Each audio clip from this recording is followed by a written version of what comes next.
Never let a smug, suit-wearing middle manager tell you how to do a job he fundamentally does not understand. Seriously, there is nothing worse than a guy who has never spent a single day in the trenches suddenly parachuting in and deciding he knows exactly how to fix a system that isn't even broken. I learned this the hard way a few months ago. I had spent years perfecting my workflow, insulating my department from absolute chaos, and protecting our time. But my new boss? He wanted to play the corporate hero. He decided to throw me straight under the bus just to appease a screaming customer, completely invalidating my authority. But here's the thing about corporate mandates. If you follow them exactly to the letter, they can become the very weapon you use to destroy the guy who wrote them. This is the story of how I let my manager dig his own grave and handed him the shovel. To give you some context, I work in customer services for my local city council. If you've never worked in local government, let me paint a picture for you. It is a relentless, soul-crushing grind of bureaucracy. And because of the strict policies tied to my job, I have to be the bad guy. Frequently, I'm the guy who has to tell you that no, we cannot waive your parking ticket because you were only 5 minutes late. I'm the guy who has to tell you that your zoning permit was denied because you built a shed on your neighbor's property line. People don't call the city council to chat. They call because they want something, and usually, they want something they aren't legally allowed to have. Over the years, I developed a thick skin. You have to, otherwise the daily abuse will just eat you alive. You learn to detach, state the policy, and hold the line. Because I have to say no so often, people constantly want to speak to my manager. It's the classic Karen defense mechanism. They think if they scream loud enough and climb high enough up the ladder, the magical rules of the universe will suddenly bend to their will. But here is my personal policy. I always refuse to escalate those calls. I do not engage with adult tantrums, period. If the policy says no, it's going to be a no whether you speak to me, my supervisor, or the CEO of the entire city council. I used to tell them, look, I understand you're upset, but transferring you is just going to waste your time and my manager's time. The answer is no, so please accept it now and move on with your day. My old boss loved this. He trusted me, and I shielded him from hours of pointless screaming matches. But then, my old boss retired. Enter Greg. Greg was our new manager, and he was the quintessential corporate ladder climber.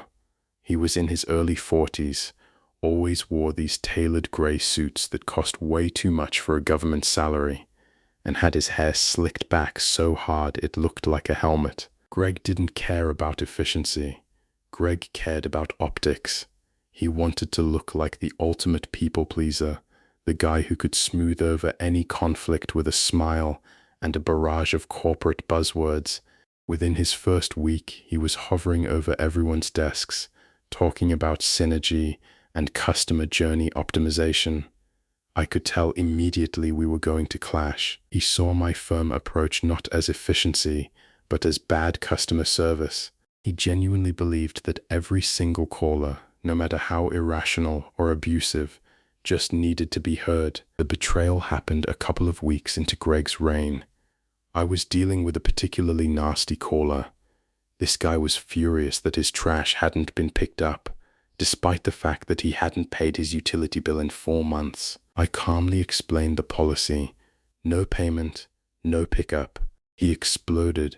He started swearing, calling me every name in the book, and hit me with the classic, "Get me your manager right now." As usual, I refused. I told him that a manager could not override a delinquent account, and that I was terminating the call due to his abusive language. I hung up. I did exactly what I was trained to do, exactly what protected the city's resources, but this guy didn't let it go. He called the main switchboard, managed to get routed to Greg's direct line, and completely fabricated a story about how rude and unhelpful I was. 10 minutes later, Greg called me into his glass-walled office, and instead of asking for my side of the story or checking the call logs, he threw me right under the bus. He sat there, steepled his fingers, and gave me a condescending lecture about empathy. He told me he had apologized to the caller on my behalf. On my behalf. I couldn't believe it. I had done nothing wrong. I enforced the council's strict rules, and my reward was being treated like a rogue employee. Greg told me that my refusal to escalate calls was unacceptable and combative. He agreed with the complaining caller that I was obstructing customer rights. It felt like a massive slap in the face. Years of stellar performance reviews completely tossed out the window because a guy in a tailored suit wanted to feel like a peacemaker. I tried to explain reality to him.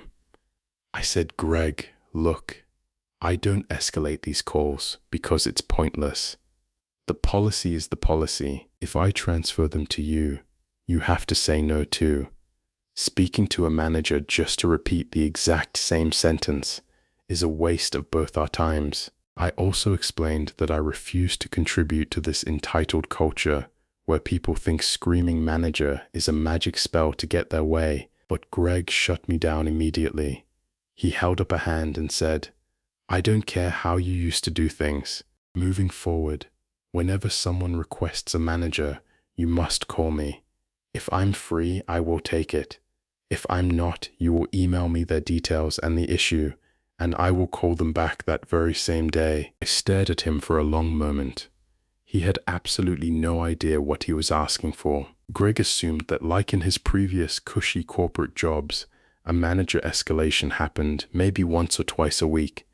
He didn't realize that in city council customer service, it happens 10 to 15 times a day, sometimes 20 if it's property tax season. A slow, warm feeling spread through my chest.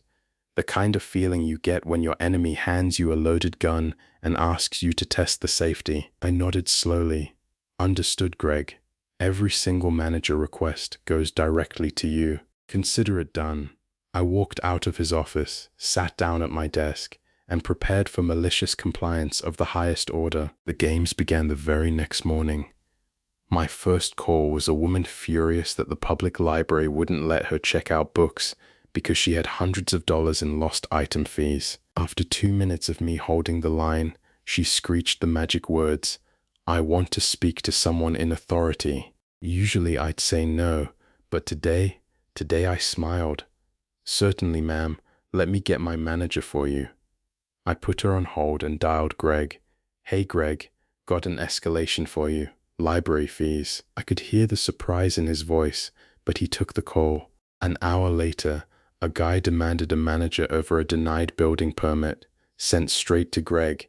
By lunchtime, I had transferred 6 irate screaming callers directly to his pristine office phone. By the second day, Greg was taking significantly longer to answer my internal calls.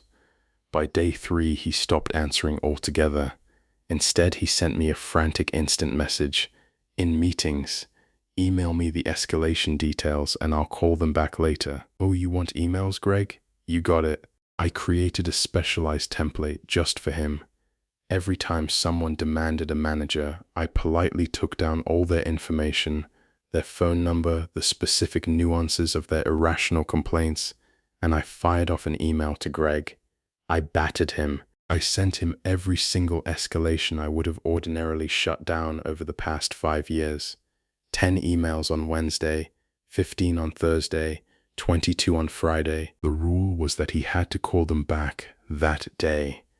But as the week bled into the next, later today turned into tomorrow, which turned into sometime next week, the backlog he was creating for himself was astronomical. And because these people weren't getting their callbacks, they were calling the main line again, angrier than ever, demanding to know why the manager was ignoring them, which meant I got to send Greg * follow-up * escalation emails. I was absolutely burying the man in his own terrible policy. My inbox was spotless. My handle time on calls had plummeted because I no longer had to argue with anyone. I just said, I'll have my manager call you, and washed my hands of it. Since I was in the office, I had a front row seat to Greg's mental breakdown. Through the glass walls of his office, I could see him. He was getting stressed. He had taken his suit jacket off. His tie was loosened. The slicked back hair was starting to look frayed as he constantly ran his hands through it. I could hear snippets of his calls through the door. It was painfully clear he had bitten off way more than he could chew. These callers were savage. They steered the conversations into circles, trying to get my no turned into a yes by wearing him down. Because Greg wanted to be the nice guy, he couldn't just hang up on them like I used to. He was trapped in his own web of corporate empathy. It got so bad that Greg started panicking on the phone. To get people off the line, he started promising them he'd speak to the managers in other departments to see if an exception could be made. This was a fatal error. All he was doing was generating hours of extra work for himself, hunting down department heads who would just tell him the exact same thing I told the caller on day one. No. He would then have to make a second humiliating phone call to the furious customer to tell them that he'd looked into it, and the answer was still no. The sheer volume of calls and the verbal abuse he was taking was breaking him. He looked like a ghost walking through the office. Finally, exactly 2 weeks after he threw me under the bus and instituted his golden rule, I received an email. It was a complete, humiliating U-turn. To all staff, it read, though we both knew it was directed at me, effective immediately, please return to handling escalation requests at your own discretion. I trust your judgment in resolving customer issues without managerial intervention. I will back up your decisions. I had to laugh. In the span of just 14 days, he went from "you must escalate everything" to me, "you're doing it wrong," to essentially begging me, "Please, for the love of God, shield me from these people." I never rubbed it in his face. I didn't need to. The damage to his ego was absolute and irreversible. From that day on, Greg never questioned my methods again. Whenever a customer complained about me, he quietly deleted the email. He learned the hardest lesson a middle manager can learn. The people in the trenches are the only thing standing between you and the enemy. If you try to rip away their shields just to look like a hero, you're the one who's going to catch the arrows. So now I'm back to telling people no, and Greg stays quietly in his office, letting me do exactly what he pays me to do.